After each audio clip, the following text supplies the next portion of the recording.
Good morning, everyone. Myself, Irshad Khan. I'm third year student of Astana Medical University from 375 group. Today, I'm going to explain some important topics about pediatrics. First of all, our first topic is period of childhood. Period of childhood. The childhood, period of human lifespan between infancy and adolescence extending from 1 to 2 or to 12 to 30.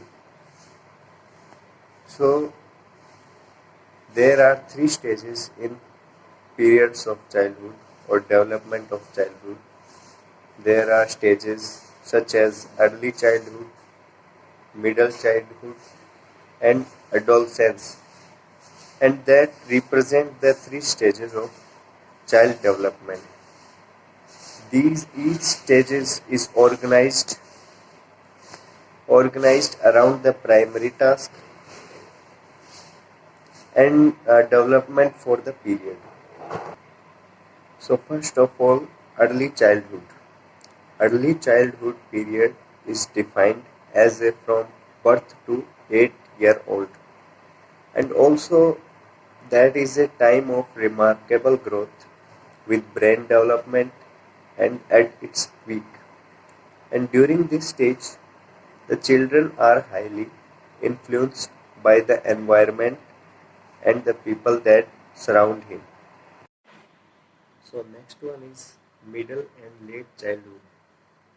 So in middle and late childhood, the lifespans are ages between early childhood and adolescence, and approximately ages like 6 to 11 years, and that children gain greater control over the movement of their bodies, like mastering or many gross and fine motor skills that elevated the younger child.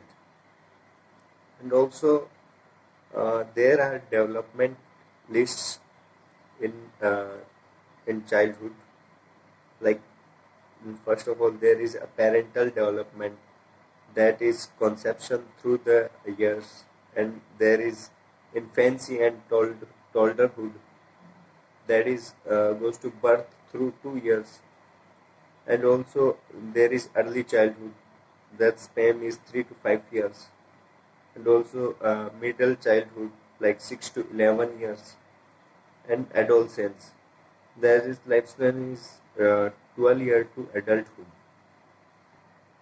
So in early childhood, that follows infancy stage and begins with toddlerhood, when the child begins speaking or taking or talking steps independently. That with goes to toddlerhood, that ends around the age of 3, when the child becomes less independent on parental assistance for basic need. Early childhood continues. Early childhood continues approximately until the age of 7. Yeah, and however, according to National Association for Education your younger children, so early childhood also include infancy. At this age, children are learning through observing. So in middle childhood, at this begins around the age of 7, approximately the primary school age, and it ends with the puberty like around age 12 to 13.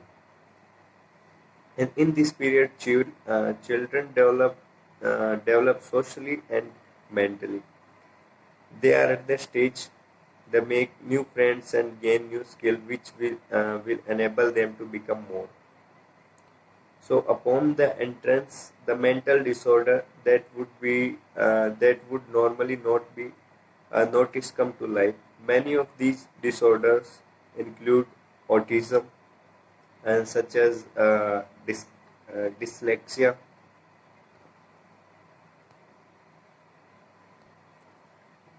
Next is adolescent stage. It is usually determined between onset of puberty and the legal adulthood, and it mostly corresponding to the teenagers here, like 13 to 19 years. However, puberty usually before the teenager stage years, that basically a child is a human being that between stage birth and puberty, and adolescence is accepted by some cultures like as part of social and considering minors under the law. So adulthood, beginning of adulthood varies by country and function, and even within the single nation state cultures, like ages which individually consider as to be mature enough to and entrusted by society with certain tasks. As you can see in next picture, the stages of childhood.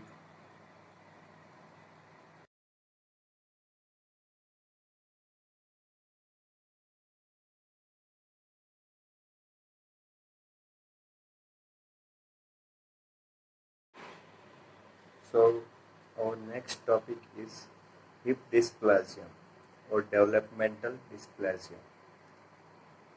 Developmental dysplasia of the hip is a condition where the ball and socket joint of the hip does not properly form in babies and in young children. It sometimes is called congenital hip dislocation or hip dysplasia. The hip joint attaches the thigh bone to femur to the pelvis. And also we know that hip dysplasia can damage the cartilage and the tissue that cushions like these bone in the joint. It can also unstable the joint and causes the pain and issues like ranging from the unstable joint like dislocation and the bones are slightly out of the place in the joint. And we know about how common is hip dysplasia. Like about one of every 1,000 babies is born with hip dysplasia, and girls and firstborn children are more likely to have like condition that occur either hip dysplasia or more common in the left side. And there are many causes of hip dysplasia, like that is configuration that attach to femur to the pelvis. In the people with hip dysplasia, the femoral head are does not line up properly, and with the curved socket in the pelvis. In some cases, the socket is not deep and not enough to hold the femoral head in place. Most of people with hip dysplasia were born with condition like hip dysplasia can develop if the baby's position position in the womb puts pressure like put pressures like it can also be genetic or passed down to the families, and also people born with this condition, it is also called developmental dysplasia or the congenital hip dislocation.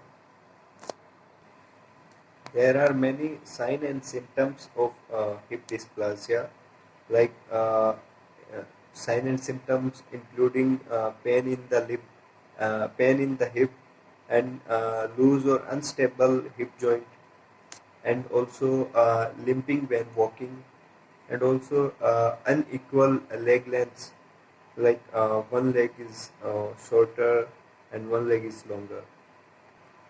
And next, diagnose how we can diagnose the hip dysplasia.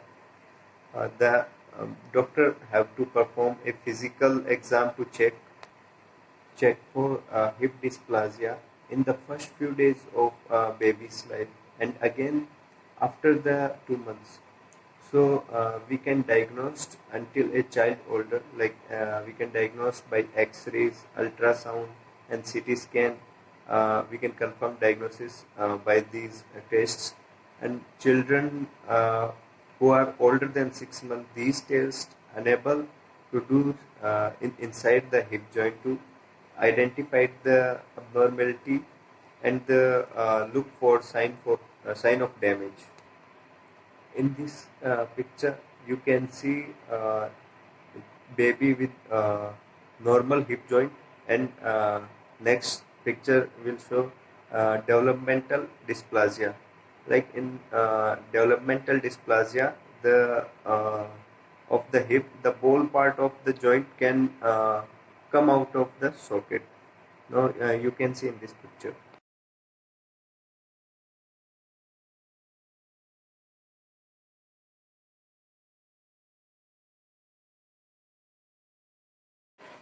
And next, we will talk about cerebral palsy.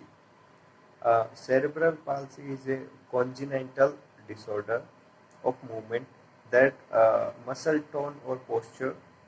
That cerebral palsy is occur due to the abnormal brain development, and it often before the birth. So there are many types, like four types of cerebral palsy. The first one is spastic cerebral palsy, and next one is dyskinetic cerebral palsy, and that also includes such as athetoid or chorioathetoid, and also dystonic cerebral palsy. And next one is ataxic cerebral palsy, and last one is mixed cerebral palsy. Uh, in a baby, then baby is younger than 6 months of age. Uh, in second one, there is baby is older than 6 month of age, and there are some main causes of cerebral palsy, such as cerebral palsy is usually caused by the problem like affect the development of baby's brain, and while it's growing, the womb, they include damage of part brain, and that called white matter in brain, and in possibly the result of reduced blood or oxygen, uh, reduce of blood or oxygen supply, uh, that is known as a periventricular leukomalacia. And also cerebral uh, cerebral palsy have many symptoms, like that symptoms included excreted reflexes, floppy or rigid limbs, and involuntary motions. Also, that appears by the early childhood, and we can treat the cerebral palsy, like we have to do long-term treatment, include physical and other therapies, and also we can do surgeries or if needed, and sometimes we can give drugs, medicines. In next picture, the children with cerebral palsy, suffering from cerebral palsy, you can see in this picture the children with cerebral palsy.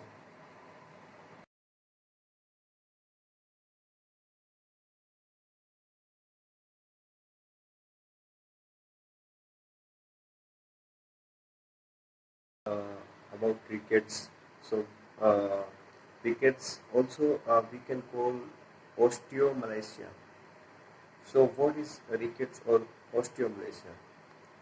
The osteomalacia is softening and weakening of bones, that bones in children, that usually due to the inadequate of vitamin D. In the lack of vitamin D in children, vitamin D that results in reduced absorption of calcium and phosphorus that that create difficulty to maintaining the proper calcium and the phosphorus level in the body and bones that can cause rickets. There are causes of rickets or osteomalacia that the most common cause are the most common cause is the lack of vitamin D or calcium in child or diet. The both are essential for children to develop strong and healthy bones, and that sources of vitamin D are like sunlight, or your skin produces vitamin D when it's exposed to the sun, and we get most of our vitamin D by the sunlight. Uh, Also, we can see the symptoms in uh, rickets or osteomalacia patients, such as symptoms include that delayed growth of bones or bow legs, and weakness and pain in the spine, and pain also in pelvis and legs. So we can treat the rickets. It's a long-term treatment, like include exposure to sunlight. Patient have to take a diet of rich in vitamin and vitamin D and calcium. That also need supplements, uh, and also have to give medications, or if patient need any surgery, that also can give surgery. In next picture, we can see the patient, the child suffering from rickets, have a large forehead and odd curve to spine or back. Also, the patient have wide ankles. You can see in this next picture the odd shape of legs, and there are wide bones, and also patient have children have large abdomen. So these are the symptoms that shows in next picture that you can see.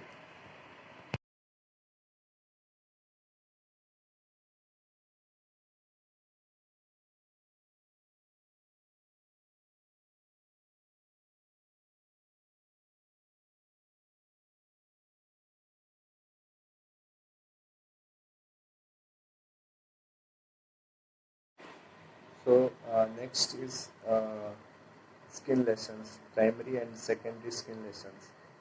So a skin lesion is a part of the skin that has abnormal growth or appearance compared to the skin around it.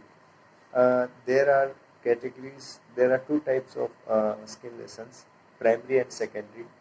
The primary skin lesions are the abnormal skin condition that present at birth, acquired, and over the person's lifetime.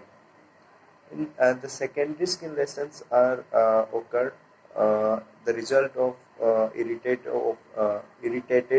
or manipulated primary skin lesions. For example, if someone snatched a mole, or until it bleeds, then the resulting lesions will be primary to secondary skin lesions. There are many causes of primary and secondary skin lesions, like different type of skin causes, like acne, cold sores, and also allergic eczema, and also impetigo, or they have contact dermatitis or psoriasis, and also like chicken pox. There are many skin lesions.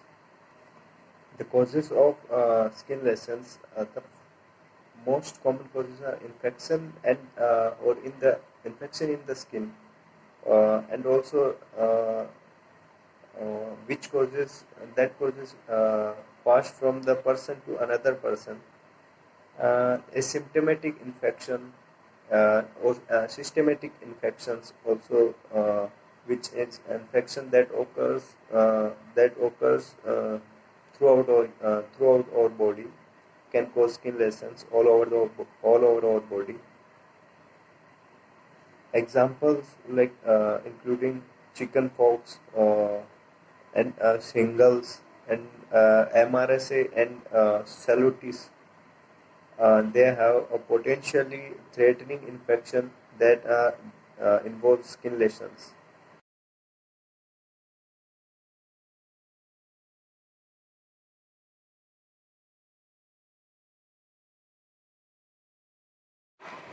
So I am going to end the presentation. Thank you so much.